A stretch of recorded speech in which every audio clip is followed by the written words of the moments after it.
Sports Authority Finance Committee to order. It is our opinion that the items on today's agenda constitute essential business of this body, and that meeting electronically is necessary to protect the health, safety, and welfare of Tennesseans in light of the COVID-19 outbreak. Are there any objections? Hearing none. I'll also note that today's meeting is being live streamed by Metro ITS on Metro Network 1. At this time, I'll ask the Finance Committee members to please let us know they are here. So I'll roll call. Margaret, are you here? Margaret Bim? I'm here. Dan Hogan? Present. And Glenn Farmer? I'm here. Thank you. Present. All right. I also want to thank board members who are not on the committee for being with us this morning. Thank you for joining. All right. Moving into the agenda. On last Friday, you received the minutes of our last meeting. Are there any questions or comments? All right. Here, if not, then I'll entertain a motion to approve the minutes from our last meeting of September the 17th. Moved. And is there a second? Second. Any discussion? All in favor, and I'll go through Margaret. Bam? Aye. Dan Hogan? Aye. Glenn Farmer? Aye. All right. Any opposed? That's everybody. So the motion passes. All right. Our next item is the Women's Pro Sports Ad Hoc Committee Report. The Women's Pro Sports Ad Hoc Committee met on October the 14th, and I believe Kathy Bender is on as representative of that committee. Kathy? Yes, good morning. Can you hear me? Good morning. Yes, ma'am. Okay. Yes, I am on representing the ad hoc committee, and in our most recent meeting, we did meet to discuss our next steps, and the ad hoc committee came forward with a recommendation, which will require approval or buy-in from the Finance Committee, which there were two pieces of the recommendation. Originally, the first one is to, we pursued avenues to move the dial forward. We understand the timing is critical, but there was a motion to hire a consultant to work on next steps for phase 2, and also to pursue a source to provide a survey of possibilities or recommended next steps for this committee and for the Women's Sports Initiative.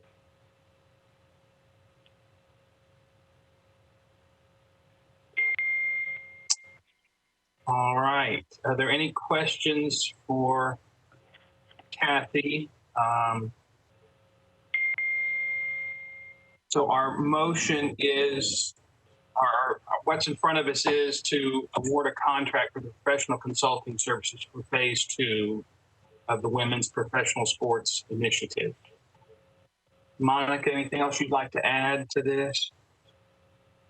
Yes, I would say, it's hard to believe, but it's been a year since we started this initiative. And as Kathy said, the committee met on October 14th and did come away with a recommendation to hire a consultant to assist with next steps for phase 2. And so this recommendation is before the Finance Committee because the Finance Committee will need to discuss and ultimately authorize the funding and the funding source for phase 2.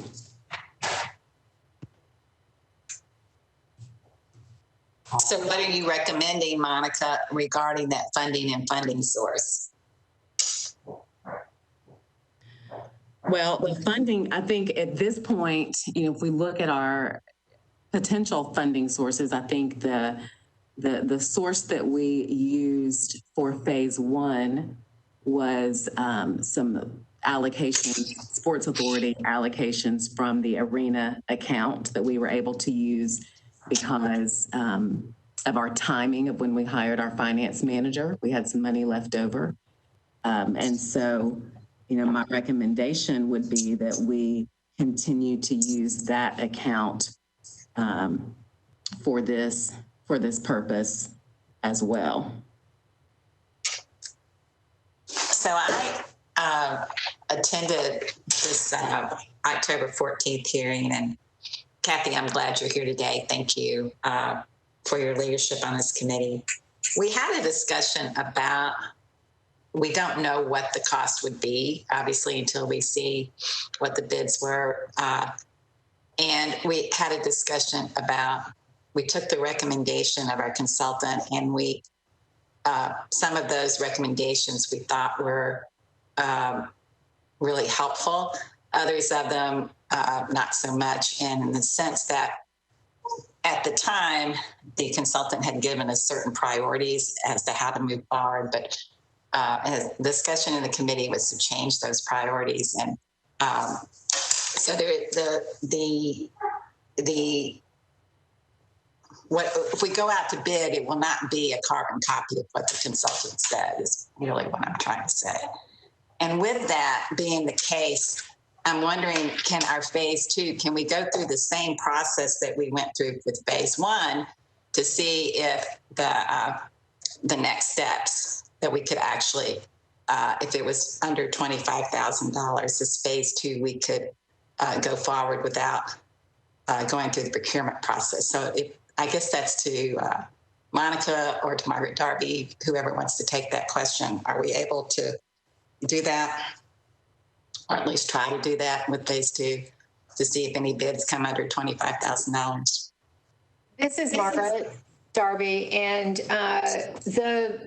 if the phase 2 component of what the committee is looking for is distinct and separate enough from the phase 1 component, then I think it's you are able to pursue that under that delegation of authority for being under $25,000. I will note, however, that the procurement regulations do have an express statement in them that prohibits, and I'll use air quotes that you can't see here, splitting a procurement in order to stay under that $25,000.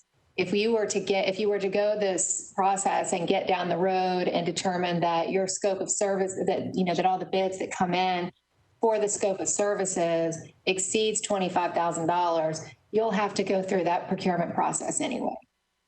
So I assume you can help us along the way to make sure that we are doing what we need to, if we do get these bids underway, to, not to be like you described. You'll be there to help us guide us, right? Well, I can review whatever the scope of services is to determine, and to try to determine whether that scope is separate and distinct enough from the original, phase 1. I'm happy to do that review for you. Yeah, I think that would be very helpful, because it would be good if we could proceed under, this way.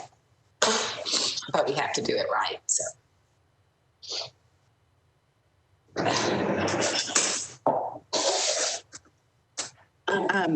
I see, and I did not realize that Michelle Lane was on the call until just now. Michelle, thank you for being here. As purchasing director, would you like to weigh in? Good morning to everyone, and thanks for a moment, Monica. Yeah, I think that Margaret, and I recall you and I having a conversation about this process kind of at the onset of this, just to make sure that we were going to be moving in the right direction. I think Margaret Darby has really laid it out appropriately, which is, the distinction between the work. I do think that if the work in phase 2 is not dissimilar or is not distinctly dissimilar, there could be the appearance that these two phases were broken and attempted to be processed as separate procurement initiatives. And, that would, create the appearance of some circumvention of the process. However, if, this is phase one has provided you with some information that now the information that you gained leads you to launching a phase two, and it doesn't necessarily have to be the same, vendor or consultant who performs that work, then I think that you could absolutely look at it as being separate. If the value of that work is, as Margaret noted, Darby noted, I have to make that distinction. We've got more than one Margaret. But as Margaret Darby noted, anticipate it to be in excess of $25,000, then I would recommend that you manage it through the competitive procurement, central procurement process.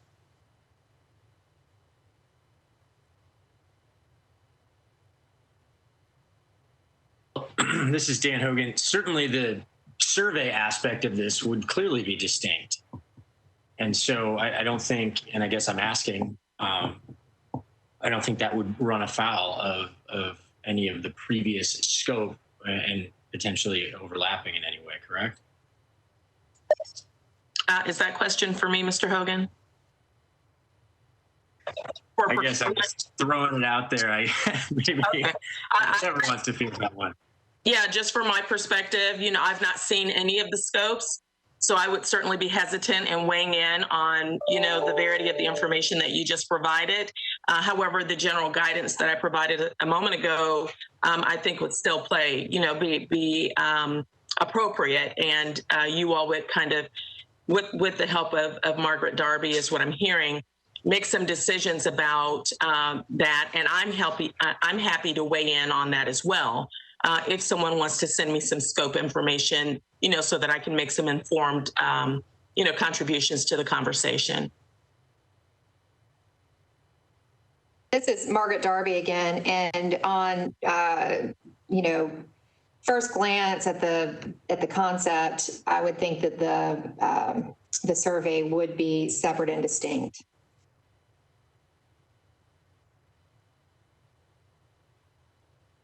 All right, Margaret, Bam, any other thoughts? Thanks, Chairman Glassmeyer. I am encouraged by this ability to go ahead and try this phase two process with the guidance of our legal counsel, and so I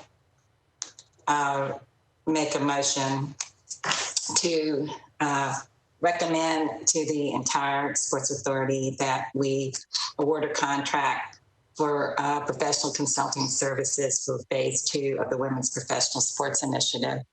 And that we do so by, at first, initially, going through the same process we went through in phase one to see whether or not the bids come back at under $25,000.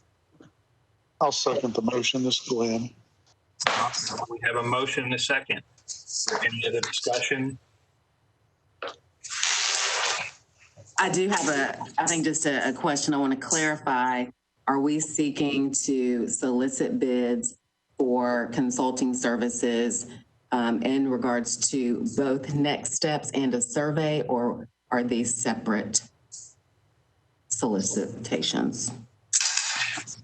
I think I'm still, okay, I want to make sure I wasn't muted. My motion is for phase two, which has all of the next steps. I do think, though, that it would be up to you and maybe, to determine whether or not we would separate out, one or the other, knowing that we do definitely want to have a survey too. So, but I don't want to carve out just a survey in my motion. Okay. Does that help? I think we should go for it all, but I think maybe in doing it, you and the staff can think about how to maybe do a bid and make sure that we get the survey, or we at least get the survey as a separate component out of the bid, so we know what that would cost. I haven't really thought through it like I should, but maybe that's helpful. That, part of the bid will show what the survey cost would be or something like that. I mean, if we need to go through the regular competitive bid process, there's nothing preventing us from being able to do that, right? Absolutely. That's my take of the motion. Yes. So then from what I understand, Margaret, in your motion, then you're saying that if it does come in to where we can do it under that amount, then okay, whether we need to split it out or not, that's up to, the professionals taking a look at that and seeing what needs to be done appropriately. And, or if we need to go to a competitive bid process, then we do that as well. Whatever we need to do that makes it appropriate. Right. That's well said. Yes. Thank you. All right. So we've got a motion and a second. We've had some discussion. I'm going to go for a vote. So let's go through a roll call. Margaret Bam, how do you vote? Yes. Dan Hogan? Yes. Lynn Parner? Yes. All right. Motion passes. Thank you. Good discussion. All right. Our next item is to consider the approval of a resolution authorizing the hiring of Bob Lackey on a part-time basis for financial consulting and training. Monica, I'm going to go to you to talk about what we're hoping to do here with Bob. Okay. So as you know, in FY20, the authority approved the hiring of a finance manager. This is a new position for us.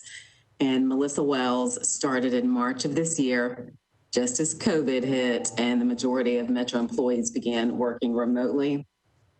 So we had planned for Melissa to have several months to train with Bob Lackey before he retired, but obviously that was not possible given the circumstances. Yeah, say a lot of times we don't know what we don't know, but in this case, I knew that it was going to be very difficult for Melissa to be successful in her role here without Bob's guidance and leadership and just a lot of information that needs to be passed down. And so we started looking into the possibility of bringing Bob on part-time, which thankfully he was receptive to. So the staff, we're requesting the Finance Committee recommend approval of funding of up to $50,000 to hire Bob. The position would be funded with the leftover FY20 Sports Authority allocations, which I mentioned in the last agenda item from the arena account. This is the same account that funds the finance manager's position. So we feel like that's the most appropriate source. The proposed timeline to have him with us would be from November through October 2021. As a Metro pensioner, Bob would be restricted to 19.5 hours per week, but we expect that over time, as Melissa becomes more adept in her role, that Bob's hours would naturally start to decrease. Finally, I would just note that having Bob on board over the next year as our venues reopen and we assess the financial consequences of COVID-19 on the facilities will also be a tremendous asset to the authority and to the finance department, and we hope to have him join us. Thank you, Monica. So are there any questions for Monica or for Bob? Bob is on. Oh, well, I'll just start and just, Bob, thank you for agreeing to helping us out this year. You have been so important to the Sports Authority through the years, so steadfast in your attendance and care and answering our questions. And so I very much am honored to make a motion that we approve the hiring of Bob Lackey on the terms that Monica Bach-Knudsen just told us. I'll second the motion. Thank you, Mark. Thank you, Glenn. All right, is there any other discussion or any other questions? All right, we'll go for a vote. All those in favor, Margaret Bam. Yes. Dan? Yes. Glenn? Yes. All right, motion passes. Thank you. Thank you, Bob Lackey, as well. All right, next up, we have a consideration of approval of a resolution authorizing the Sports Authority Chair and Board Liaison to the MLS Soccer Stadium to execute change orders, the agreement of construction management services for the Nashville Major League Soccer Stadium project as amended. Monica, I'm going to go to you on this to give a little more detail on what's going on here. Yes, thank you. So as I noted in my executive director's report that you received last week, the development agreement, the construction administration agreement, and the construction management agreement all contemplate and address change orders throughout the construction process. And so in just a second, Ron Gobble is going to talk more about change orders and why this is important. But essentially, approval of the resolution before you would authorize the Finance Committee Chair to execute change orders that are approved by the Development Committee. In the event that the Finance Chair is unavailable, then the Board Liaison to the MLS Stadium, which is Frank Harrison, could execute the change order on his behalf. Ron, can you tell us some more? Yes, Monica. Yeah, I think the concept is, and anyone who's been involved in large construction projects, and even small ones, know there are changes that need to be made throughout the project, and sometimes you've got to make decisions quickly. It's worth noting that this applies only to change orders that are part of the base construction and is to be funded. As you recall, that we have a GMP with Mortensen Messer, the joint venture company, construction company that's building the stadium. So we'll be modifying that GMP, but it's in excess of the $225 million that the Sports Authority or the city is contributing in the bond sale. So the team is responsible for all of that money, anything that's over that. So these change orders range widely,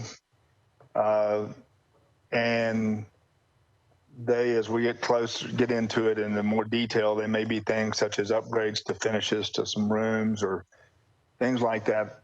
But generally, it's things that the team will be responsible for that overage. If there's a change order that is requested by the Sports Authority, a change to the plans and a change to this GMP, then it would come back to the board in a more conventional way. It would make sure we have enough time to address it. The process that we're going to be using is that the change order would go to CAA Icon, who is the team's project manager. They would review it, make a recommendation, then they would send it to GHP, our firm, and CPS, and we would review it and approve it or ask for changes. Then it would go to the Development Committee. The Development Committee is made up of 5 people. The Sports Authority has 2 slots. Fairgrounds have 1 slot, and the team has 2 slots. And if that is approved by the Development Committee, then this would allow the chair to sign that, and it would modify that GMP accordingly. So that's an overview of what this document's intended to do, is to allow the chair, or if in her absence, the liaison, to execute those change orders and keep the project moving quickly. Did I get everything, Monica? Yes, I would just reiterate that it is the Finance Committee Chair, not the Board Chair.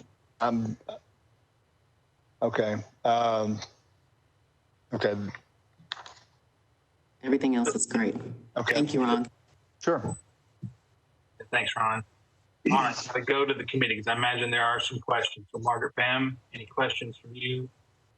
No, I don't have any questions. I remember when this agreement came through with us, we had quite but a good discussion about change orders and what the role is of the sports authority with changed orders. And I think it is very important to point out what Ron mentioned again, that these change orders, the process that we are being asked to approve, have only to do with change orders in which the team would be responsible for paying if it's approved. And so it seems like a good process to me. It was good to hear that if it's a sports authority request, that it would come to us eventually as a board. So I get the distinction, and John, I'm glad you're willing to do this. Thank you very much. You're welcome. So I'm in support of the resolution. All right. Let's get it. See if we have a motion, and then I think Dan and Glenn may have some questions, since I don't believe either of them was around when this originally came up. So do I have a motion to approve the resolution? I so move. Do I have a second? Second. All right. So Dan, do you have any questions about what we're doing here? No, I think I am up to speed. Thank you. All right, Glenn, how about you? Yes. Sorry. Well, I do have questions. Yes, sorry. Go ahead. So I just want to make sure that I understand this correctly. I understand what the resolution says. To Ron's comments, Ron, what you referenced the GMP. What is the GMP? What is the amount? I don't have it in front of me, but it's right at 277 million. Okay. All right. And that is the complete construction cost? Yeah, well, that's the hard cost that goes to the Mortensen Messer, the contractor. There's other costs, soft costs, et cetera, that's in addition to that. That excludes like the other professional costs associated, right? The engineer, some of the project management or the engineering costs, that kind of thing, correct? Yes, sir. Yes, sir. So that's direct construction costs, and that is related to just the Mortensen Messer contract. That's correct. Through same city. Yeah. Yes, and the bond sale that for which Metro is responsible for, right, is 225 million. So of the 277 million GMP, Metro is only responsible for the 225 million. That's correct, and it's actually the net proceeds off of the 225 million, so to be something less than that. Okay, all right. And for any of these change orders, because they would apply above the 225, Metro would not be responsible for any of those, unless it's something that the Sports Authority requested, et cetera. That's what you're saying? Yes. Okay. All right. Just wanted to make sure I understood it correctly. Thank you. Great. Thank you. Good questions. All right. We've had a motion and a second and some discussion.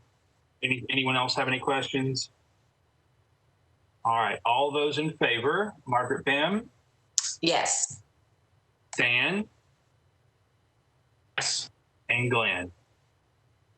Yes. All right. Motion passes. Thank you. Good discussion on that one as well.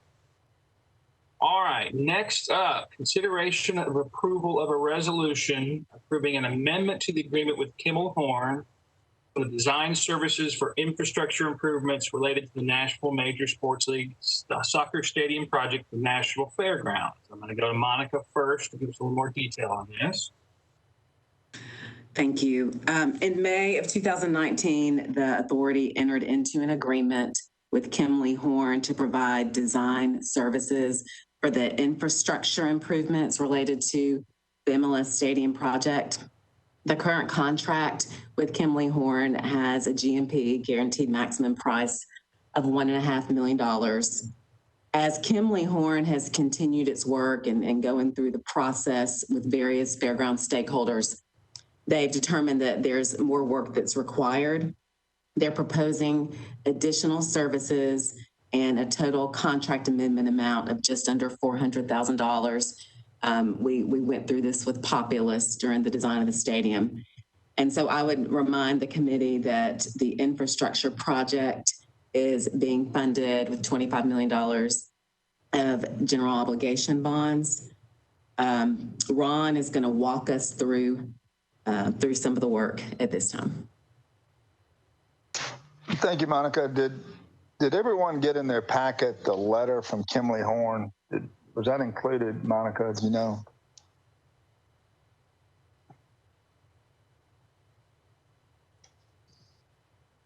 There it is. So the letter of Kimley Horn, I don't know how much detail you want me to get into, Mr. Chair. The second page of that letter itemizes about 10 items that were things that were that came up in addition to the scope as we initially defined it for this project back in May of 2019. I can walk you through each of those. In the big picture items, there were several things that were contiguous to this project, but not necessarily part of the initial scope that we were asked to look at as we went through an administration transition, such as mobility studies and things like that that were required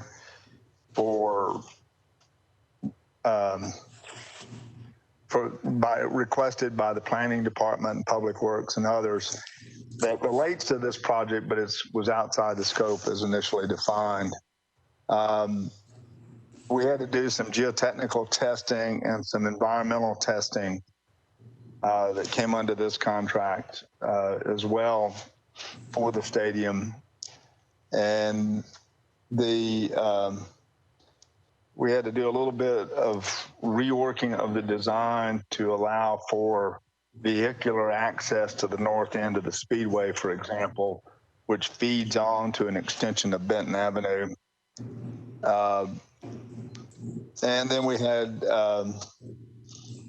some other associated, we had a little bit of a pause put on back, if you recall, right when we went through a transition, as everybody was reassessing the various portions of the mixed-use projects, et cetera.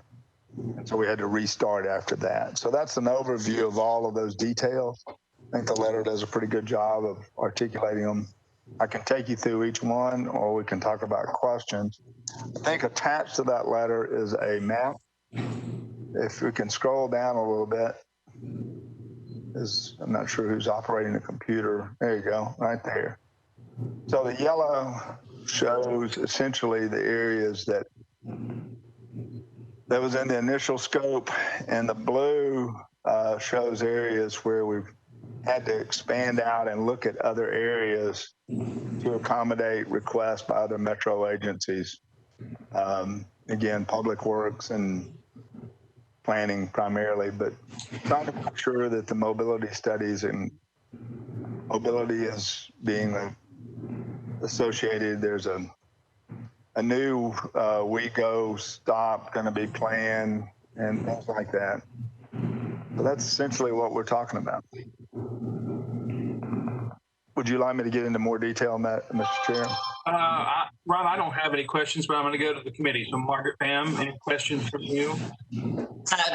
I just am really glad to see the pedestrian access, bicycle access in WeGo stop, and looking at accessibility to getting to the site.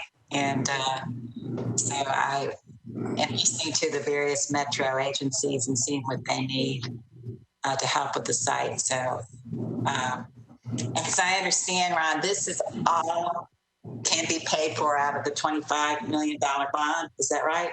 Well, we can pay for the initial part of the construction. Some of these items are going to be funded out of other metro projects.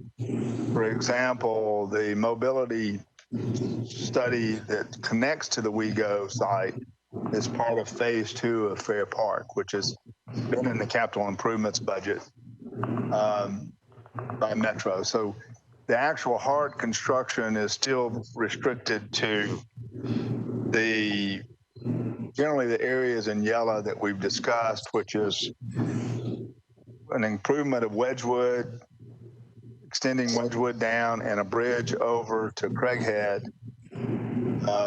And that'll be a 3-lane street with bike paths, et cetera, and nice wide sidewalks. And then Benton Avenue, which is the 2-lane street that goes up the hill by the stadium, and the associated utilities that go with both of those. And that will be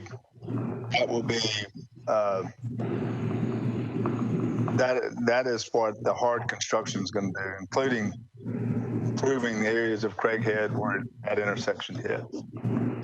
So let me make sure I understand. So the additional $400,000 is within the $25 million bond, though. Is that right? That we were asked to approve? Yes, the money for that still.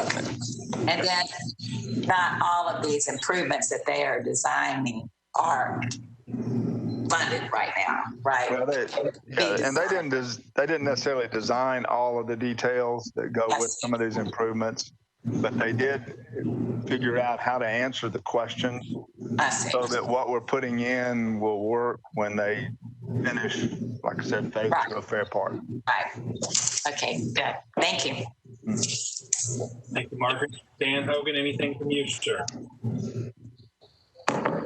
Yeah, I guess this question, Ron, is also for you. These are some substantial additional tasks here that are delineated. What is this doing to the timeline for delivery as it currently exists? Well, we were hoping to start construction in January, and if we can get started, well, that's our plan, starting in January. We have several benchmarks we need to meet to coordinate with the stadium construction. The first one of those is in May of 2021, and we feel good about that. We're proceeding to get the construction management, that aspect, the construction manager or that contractor lined up in front of and to the board in the November meeting. So we're working hard to make sure we can hit those benchmarks. I feel pretty good about everything. We've been coordinating and working on permitting, et cetera, as we were working through that process. So I feel good about the deadlines right now. The other items, some of these other items in blue, like I said, will depend on additional funding for additional items, but they're not long lead time constructions. They're about a year's worth of work. Goal is to get everything done May of 2022. And that's what we're working for. Did I answer your question? Yes, sir. I mean, so it sounds like this is not moving the completion date at all at this point. You don't anticipate it all. Yeah, our completion date's driven by the stadium. And that's the purpose of this project, is support the stadium work. And for what it's worth, the construction documents for those things that are basically in yellow that you see on the screen, 25% complete. We're reviewing that and cost estimates that go along with it. But we've essentially got the design work done. We've got it in front of all the metro agencies like Metro Water and Public Works and Planning and everyone else for their approval. Okay, thank you, Mr. Chairman. I don't have any other questions. Thank you, Dan. Thank you, Ron. Glenn, any questions from you, sir? Yes.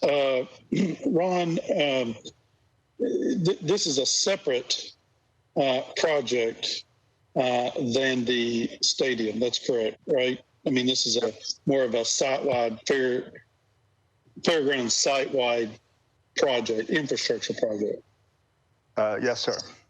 And what is the current status of that? Has it been awarded yet? I mean, have we selected a, what's the current status? I mean, you mentioned getting started by January, but what is the kind of now? January is almost here, isn't it? Yes, the construction manager, we went out for a construction manager or a contractor. That person will do an open book bidding of each component of this. We got 3 very, very good submittals.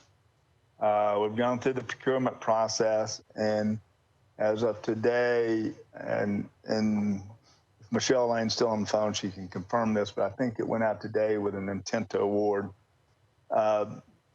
So we're moving in that process. Once that firm is on board, the first thing they'll be doing is reviewing the construction documents that Kimley Horn has prepared. They'll probably have some suggestions and some changes.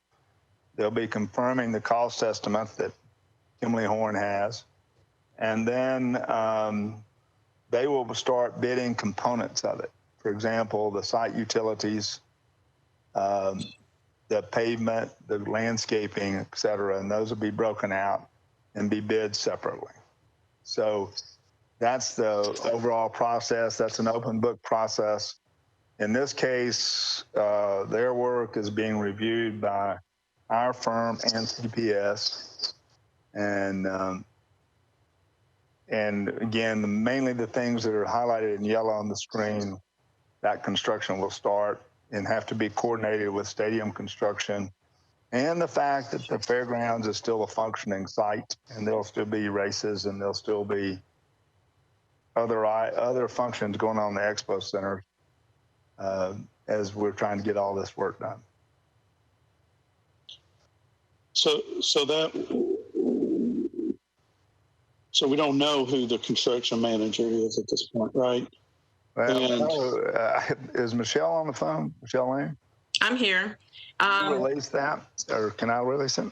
Well, it's been publicly noticed at this point, as Ron mentioned. We did receive 3 offers from Kiewit Infrastructure, from Messer Construction Company, and from Bell and Associates Construction. And based upon the evaluation of the committee appointed by the purchasing agent to review those proposals, the best evaluated proposer listed in the letter of intent that went out this morning was Bell and Associates Construction. Okay, and how will the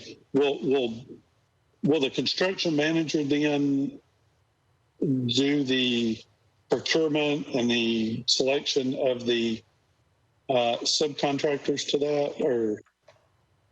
Yes, sir, with ours and primarily CPS's review. Okay, and, all right, that's what I would, okay. Yeah, and they've got I think it's a 30% DBE requirement in there.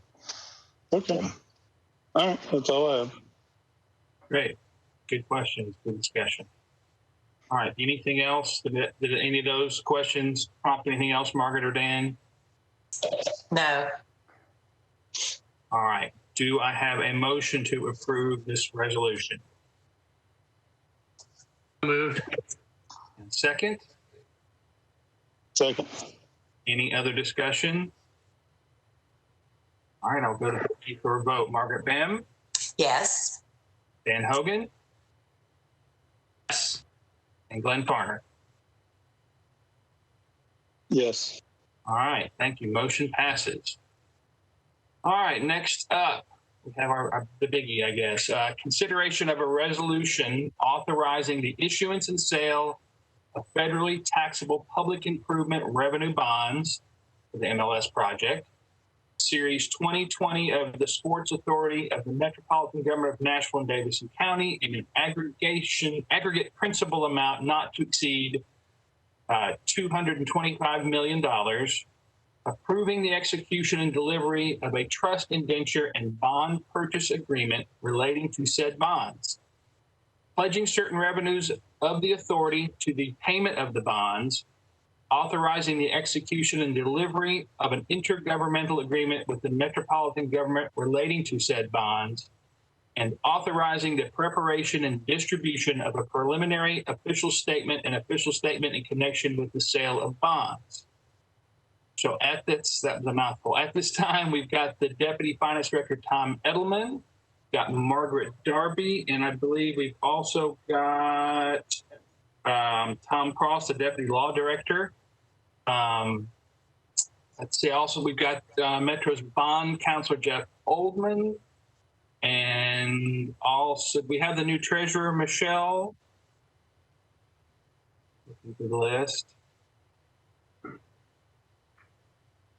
Yes, Michelle is on as well. All right, so Monica, I'm going to go to you first to help direct how we want to go through this, if you will, please.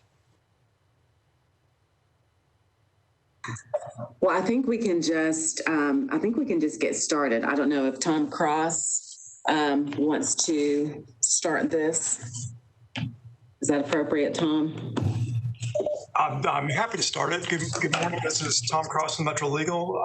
This is the next step in moving the project along. The development agreement and our other agreements contemplate that ultimately these revenue bonds are going to be issued to fund the construction of the stadium that the committee was talking about a little bit earlier. And Jeff Oldham, I know, is on the call and is probably the best to answer specific questions about how the process of issuing the bonds will work. Yeah, this is Jeff. Can you guys hear me? Yes. Yeah. So I can do whatever you like, but why don't I give you sort of a 30,000-foot overview of the bond resolution and the exhibits that were described in that very length caption that I drafted. The Tennessee law authorizes one of your powers as a sports authority is to issue bonds to finance sports projects, and so that's what's in front of you. And under Tennessee law, the way you do that is the sports authority adopts a resolution that authorizes the bonds, and so you have a bond resolution in front of you that authorizes up to $225 million of taxable bonds.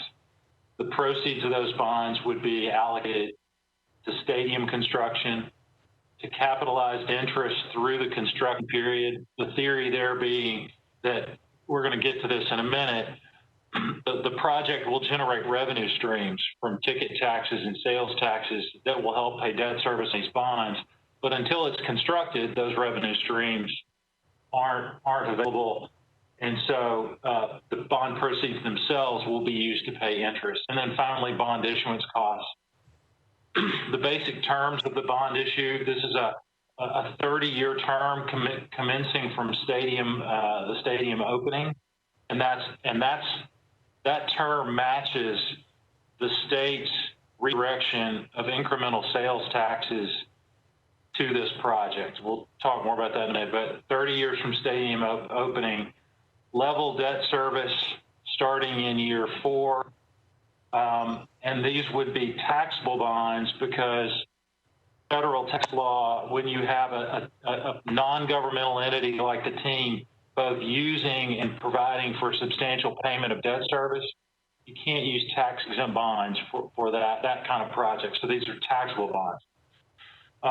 The bond resolution authorizes these bonds to be sold by what we call negotiated underwriting with an underwriting group led by Citigroup. That group was elected by, in large part by Metro Finance through a process, and they can talk about that if you'd like. The payment and security for these bonds, here's the list of revenue streams. Incremental sales tax revenues, MLS related, stadium related, ticket tax revenues, net of the portion that's going to be set aside for future stadium capital improvements, team rent, which will be total debt service, net of sales and ticket tax revenues. And then should all else fail, a pledge of Metro's non-tax revenues. Last but not least, the Sports Authority statute authorizes you to issue your bonds, but only with the approval of the Metro Council. The Metro Council has approved the issuance of these bonds on these terms, first by resolution that I think goes back to maybe 2019, 2018 even. And that was subsequently amended this calendar year to make some tweaks that are all now baked into these documents. If I were to go through these, the exhibits, I'll go through these quickly. The indenture is the contract between you and bondholders. There's a trustee on the other side, Regions Bank, that is acting on behalf of bondholders, but it's your contract with bondholders. That document lays out the terms of the bonds, your obligation to repay, and it creates a handful of funds and accounts like the construction fund and a debt service fund, where you will administer, spend bond proceeds, and collect sales, ticket tax revenues, team rent, and apply them to the payment of debt service. The bond purchase agreement is the contract between you and the underwriting group. It will when it's signed, it will lock in the prices for and the interest rates on the bonds. It's worth noting that your adoption of a bond resolution doesn't bind either the authority or Metro to anything. It's only when this bond purchase agreement is signed.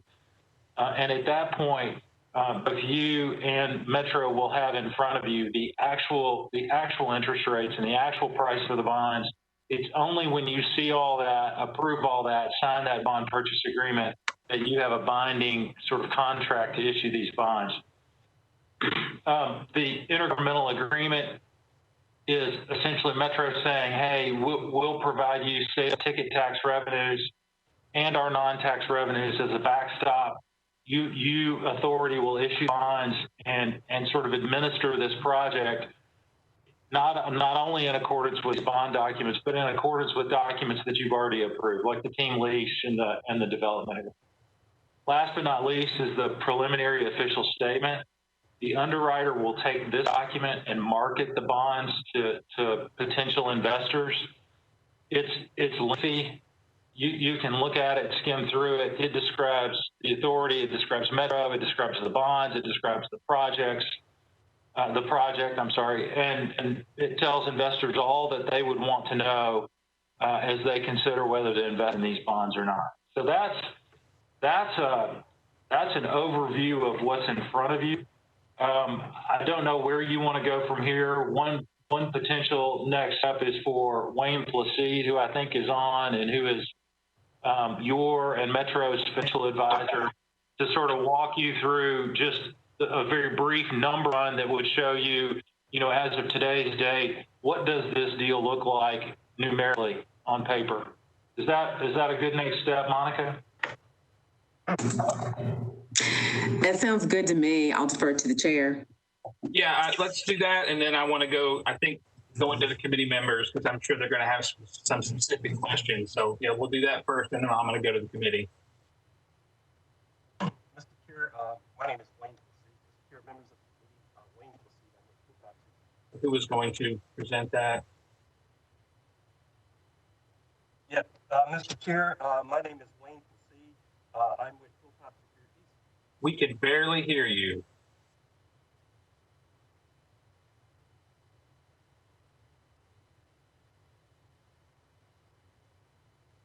I'm not sure who is on that can help him. Tarda, are you still around? Yeah, can you hear me now, sir? Yes, there you go. Okay, I'm sorry for that. That's okay. Mr. Chair, members of the committee, my name is Wayne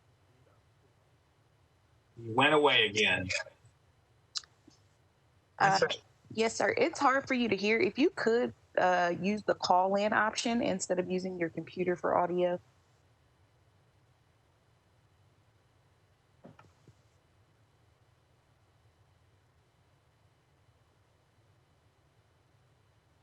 This is Jeff Oldham again. Oh, I'm sorry, Tom. Go ahead. Yeah, this is Tom Edelman. While Wayne's getting connected, maybe I can just run through a little bit of it as we move forward here. The structure of the bonds is, as Jeff mentioned, there's several revenue sources that'll be coming in to pay for it, but the bonds themselves will be 30-year bonds issued. I think we've got a closing date middle of December that we'll have the proceeds in hand, and we'll be moving forward with the project at that point. The debt service schedule will be set up, and I think, as Jeff mentioned, it'll be a level debt service after we get through the first 3 or 4 years, rolling out to, I believe it's 51. The principal payment dates on those will be August, and that's the team that was their preference, so that's what we were able to work with. A couple of the things that will happen as we move forward in this the next few weeks is to get a rating of the bonds from the rating agency. So we will prepare a ratings presentation that will include Sports Authority team, Metro, and present the plan of financing to the rating agency so they can review the sources, review the payments, review the kind of the structure of the deal. And one of the things that they will be focused on as well is that this non-tax revenue pledge that Metro has placed with the bonds, placed with the authority, adds a little bit of security to the bonds, and they will be looking at a broader Metro perspective as well to help rate these bonds. So that will be a part of it. The marketing of the bonds, as Jeff mentioned, the POS is basically the offering document that the underwriter will use to go out. That will have statements from the rating agencies in that POS when we get those in. That section in your document is blank right now. Then we'll set a pricing date. Wayne is working on and should have out soon the schedule of the bond issue, but we'll have a pricing date where the underwriters will actually take the bonds to the market and get the price indication that becomes the basis of that bond purchase agreement. And then after the pricing, we'll have a closing date. Again, that's sometime in the middle of December, which the authority, Metro, underwriters, trustee will all sign documents closing the bonds and making the process finished. So I don't know if Wayne, are you back on now? If there's anything else you want to add? I'm back on, Tom. You did a good job. I think you pretty well summarized what we do. I mean, we are going to, as was mentioned before, we're scheduled to price the bonds on December 8th. And then, assuming that goes well, we will be closing on December the 17th. So that's currently the schedule. And also, we will be also seeking ratings on the bonds. As you probably recall, we were able to obtain ratings back in 2019, rating of AA by S&P, AA3 by Moody's. We are in contact with them as we're speaking, and we'll be meeting with them the week of November 9th to apply for ratings and close to where we are now. But that sort of summarized the process, and I'd be glad to address any questions anyone may have. And before we move on from there, if I can just add a couple more things. After closing, Metro Finance will administer the bonds, making sure all the debt service payments are made, the continuing disclosures happen, working with the trustee to ensure that we have all the accounts set up and everything's appropriately running. So that's our role as we move past the bond issuance. So with that, Chair, I'll turn it back over and we'll answer any questions. Thank you very much. All right, Margaret Bam, I'll go to you first. This is to Jeff. Hi, Jeff. Thank you for your presentation. You went through a series of documents, but the last document you said, we don't have that document, right? The summary that would go to investors, we don't have that to look at, right? I think you should. Okay. So, Monica, can you tell me out of our, because I did get that impression. So, am I missing it? What is it? What is the number on our documents that you sent out? It's the summary, right, Jeff? Which you talked about the very last one. It's the preliminary official statement, and the cover is in very small font, and there's some red writing along the left-hand side and the top. So I have here. There it is. Some over pulled it up. That's it. Okay. Oh, okay.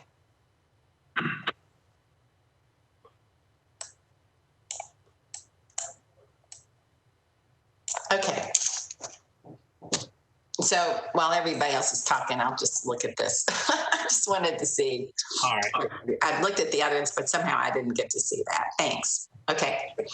Dan, I'll go to you while Margaret's reviewing that. Dan Hogan. Yeah, I mean, my only question is really, it's pegged towards the rating. The city's got a Moody's AA2 rating. Does that not then roll directly into any bond issuance that the city would endorse, or do these all have to go individually? And then what's the variable there is the question.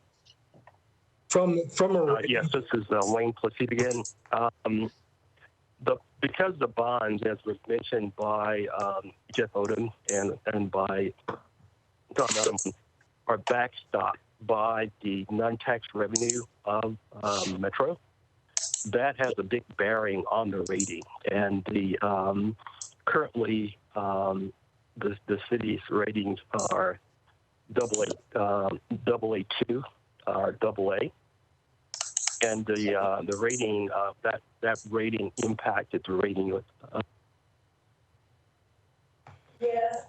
And just from a processing point, every time Metro issues bonds, we go out and get a new rating for those bonds. So even though our existing rating is the AA2, if we were to issue GO bonds right now, we would go back and get another rating for that particular bonds issue, and then that becomes the rating of the government at that point. So just because we have the AA2 now doesn't mean that we can issue bonds at that rating.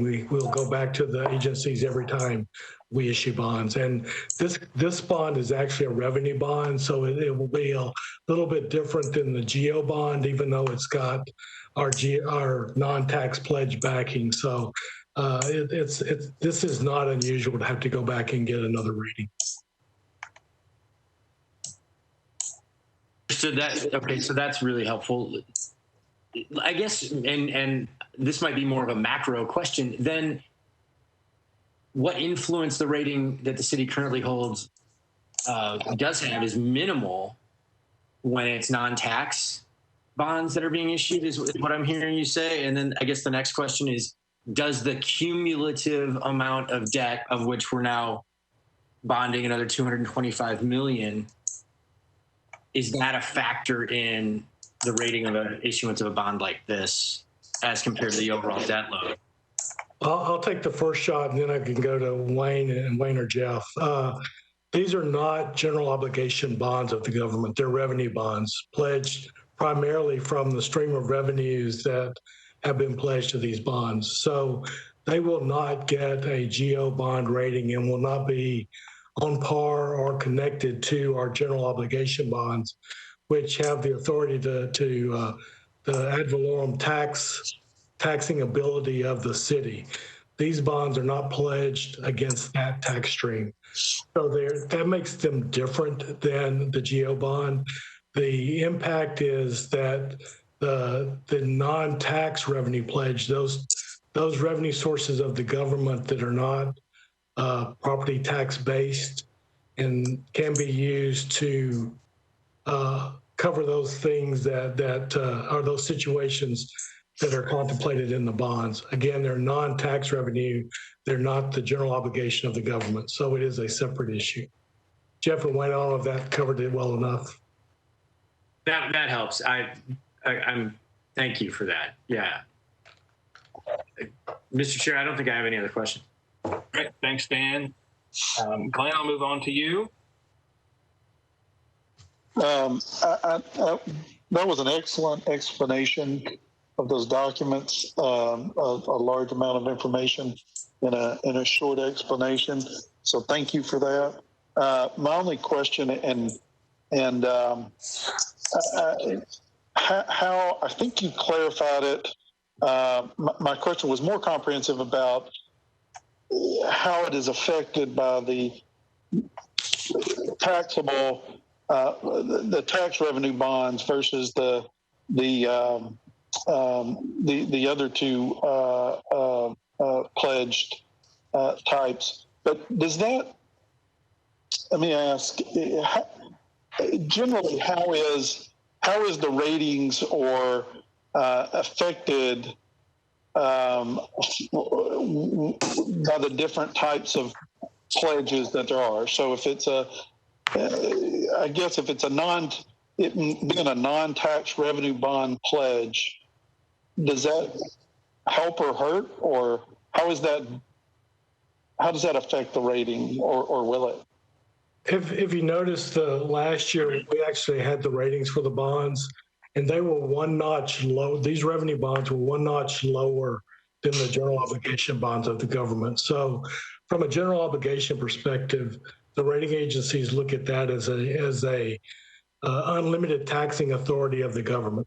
And that's what the general obligation pledge is, the unlimited taxing authority, meaning that we could raise, and by state law would be required to raise enough money to pay for our outstanding general obligation bonds. Revenue bonds do not have that same pledge behind them. And again, these are the non-tax pledges, those other revenue sources that we can't, they're not unlimited. So they're limited revenue sources. But again, so that they're not the same as, but as you saw last year, they were one notch below what they rated our GO bonds. And there is a possibility as we go through this process with the rating agencies that we will see some change in our rating, and again that the GO rating, and that just comes from the rating agency's review of the general government itself. And again, comparing that to what happened last year, if our rating changed, then there could be a possible change to the rating that they gave last year to this bond structure. So these bonds are backed by by revenue, right? Not by tax obligation, right? These are taxed by the tax direct that's been approved and agreed to, as well as the rent payments by the team. That's the primary guarantee of these bonds. Right. Okay. And because of that, the sale and the debt service and all that will be based upon that one notch lower, because ultimately, if you've got unlimited tax, or like property tax or something like that, then you're probably going to get a little bit better than you would for those. I get it. Okay. Thank you. Anything else, Glenn? No, that was a very good explanation. Thank you for that. Appreciate it. It all makes sense to me as well. Margaret, I'm going to go back to you. You've had a chance, hopefully, to do some reading there. Did you have anything else? Margaret Bam? No questions, except just a comment. This has been a long time coming. There has been a lot of work.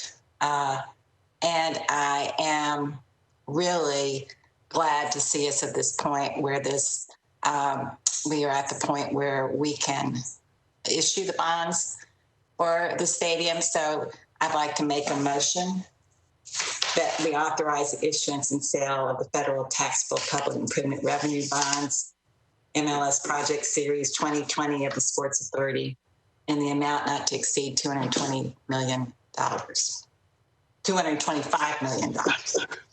Thank you, Margaret. I was gonna correct that, but I'll second that motion. All right, thank you. You have a motion and a second. So any other discussion? All right, we'll go to the members for a vote. Margaret Pham, how do you vote? Yes. Thank you. Dan Hogan Yes. and Glenn Farner. Yes. All right, motion passes. All right, those are all the items on the agenda. Monica, not anything else we need to discuss while we've got everyone? Nothing else. Thank you. All right. Anyone from the committee, anything else you all need to ask or discuss this morning? No. All right. Well, then we will consider ourselves adjourned. Thank you very much. And the full board will take up our recommendations tomorrow morning at 10:30. And I believe that is it. Thank you all very much. Thanks for all the people who came and gave us all the extra information. Thank you, John. Thank you. Thank you. Good day.